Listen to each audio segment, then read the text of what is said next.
Hello mga karusas, nandito tayo ngayon sa kusina. Naghanda ulit tayo ng dinner para sa amo kong babae. Ito, nagluto tayo ng kabab. Tsaka may talong tayo, nakababad ito sa tubig at saka sa asin. So, sinala na natin para mag-dry. Kaya binabad ko ito sa tubig para siya mag-absorb yung asin at saka hindi magasto sa olive oil. Hindi sumiksik yung mantika sa talong. Kumbaga, parang malutong siya pagkaluto. Ayan, ito ang handa ko ngayon. Mayroon pang iba dito. May black olives tayo at saka green olives.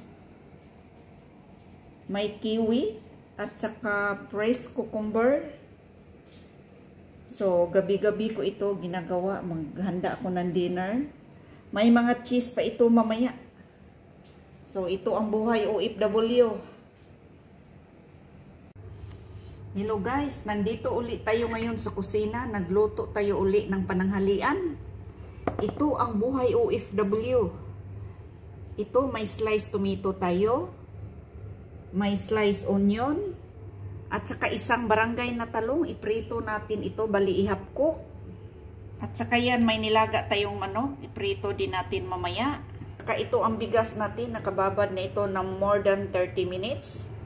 So, ang luto natin ngayon is chicken under the rice with eggplant and tomato and onion. Hala, ito ang buhay OFW. Abroad pa more.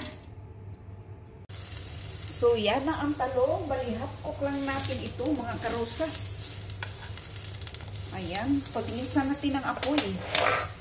Kasi mag alas 12 na, hindi pa nakaluto si Rosas. Ganito ang buhay OFW. Sino pang hindi naka-abroad dyan? Abroad kayo para masubukan nyo. Kailangan pag OFW ka, kailangan dubli kayo, dubli trabaho, pabilisan. Hindi also dito ang mahina. Kailangan yung utak natin times 2. Pag alis natin ang utak natin times 1. So, kailangan dublihin natin ang isip natin. Ang kilos natin, bawal pa baby. Lalo na pag nag-isa lang tayo. Ay, pabilisan mga karusas. Kasi wala namang ibang gagawa, kundi tayo lang. So, kailangan dublihin natin. Dublihin natin ang kilos natin, pabilisan. Para mabilis din matapos. Para may time din tayo pagdutdot. Yan ang buhay OFW. Ayan. Ayan, dito na rin tayo sa onion. Iprito natin.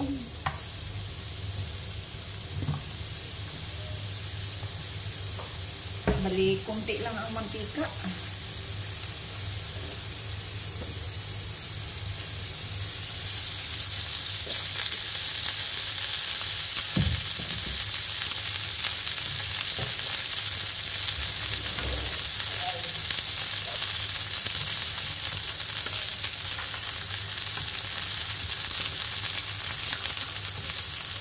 Ganyan lang mga karusas. Paunti-unti lang ang mantika. Kasi tatalsik at saka pag hindi natin i-lace ang mantika, yung luto natin, puro na mantika, maging oily. So, kailangan healthy ang luto natin. Ayan. Luto tayo ng, sa tawag dito sa Arabic is magluba. Sa English is chicken with rice. Under the rice. Ano ba yan? Ganun ba? Hindi ko na alam. Basta magluba ito, chicken with rice. Yan. Tapos, pati na rin ang kamatis. Luto natin. Para masarap. Sobrang sarap nito guys.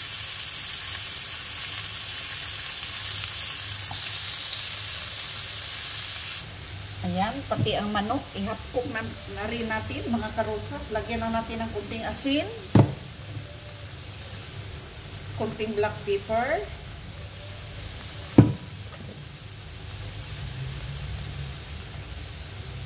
kunting paprika,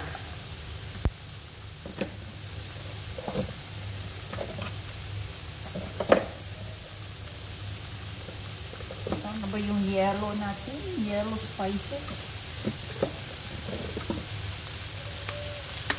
At saka kunting luya. Luya, yellow ginger, turmeric. Maglagay tayo ng kunting mantika. Kasi kulang sa mantika mga karosas. Yan, para mag-brown.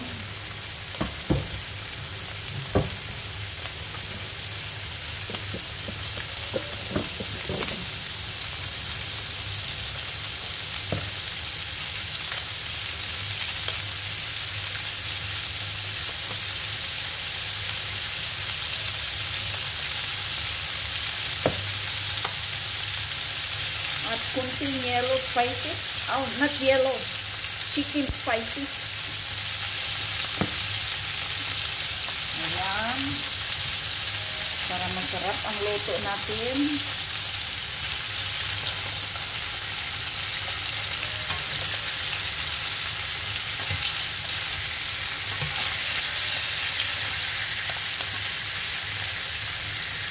So, dagdagan na rin natin ng spices dito sa ibabaw. Chicken spices.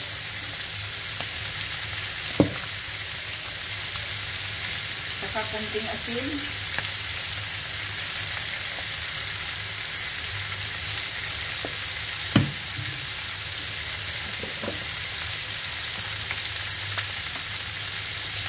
Kunting yellow.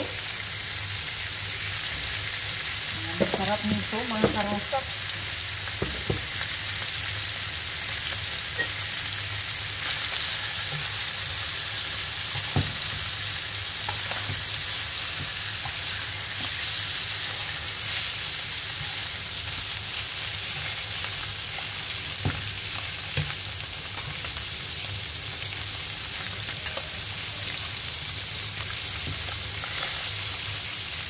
Ayan, tama na ito mga karosas. Baka nagtaka kayo bakit nilagyan ko ito ng cabbage para hindi siya masunog. Kasi hindi ito unstick na kawali, na kasirol. So, una nating gawin. Lagay tayo ng eggplant.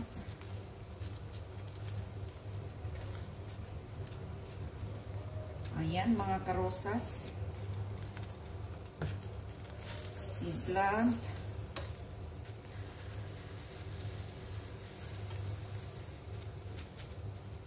Sunod natin ang onion.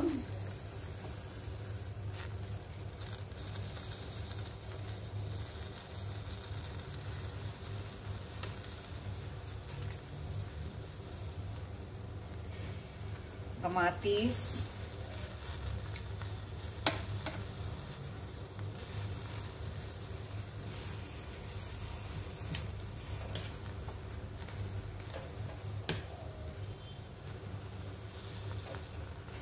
Yan. So, syempre, hindi natin kalimutan ang asin. Asin. Tsaka spices uli, unti-unti.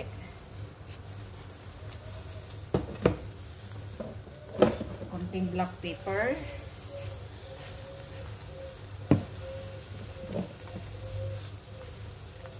Konting yellow.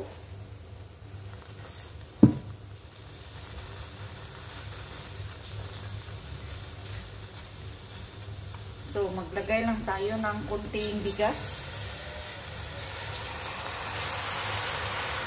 Malinis ito yung kamay ko mga karosas. Kailagay na natin ang manok. Bango.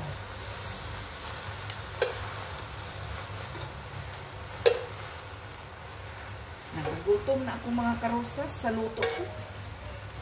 Hindi sa pagmamayabang ha. Masarap talaga ito. Ayan.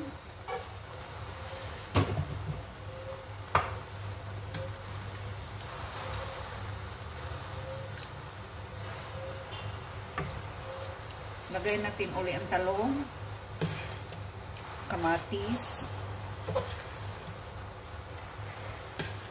onion, para naparami yata yung talong, saka yung kamatis. So, isiksik na lang natin sa tagiliran. Ayan. Masarap ito. Parang kulang yata sa ilalim. Talong.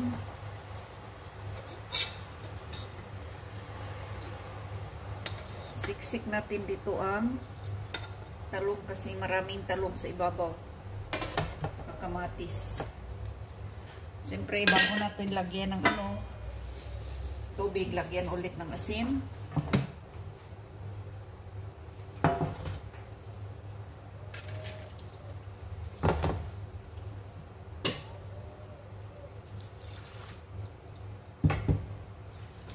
Ayan, manood mo lang kayo dyan mga karosas.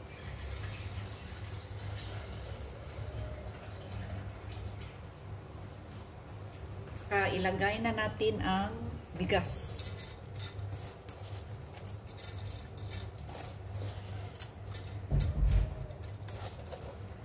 Bigas.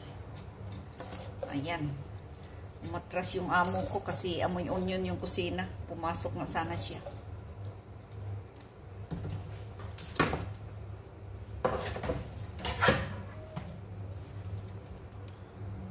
So, yung bigas niya is 1.5. So, yung tubig niya, almost 2 cups pala yung bigas. So, yung bigas niya is 1.5. May nadagdag pala kung konti. So, magdalawang tasa yung bigas pala kasi may nadagdag ako ng kalahati. Ayan. So,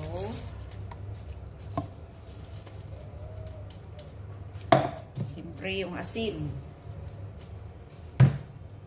Saka yung konting chicken spices.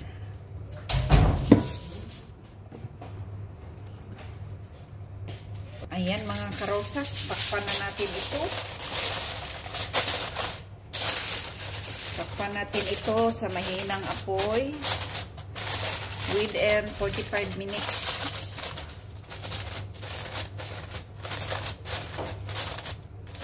Ayan.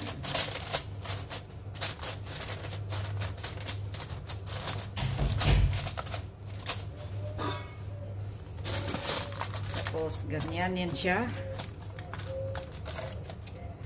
Ayan.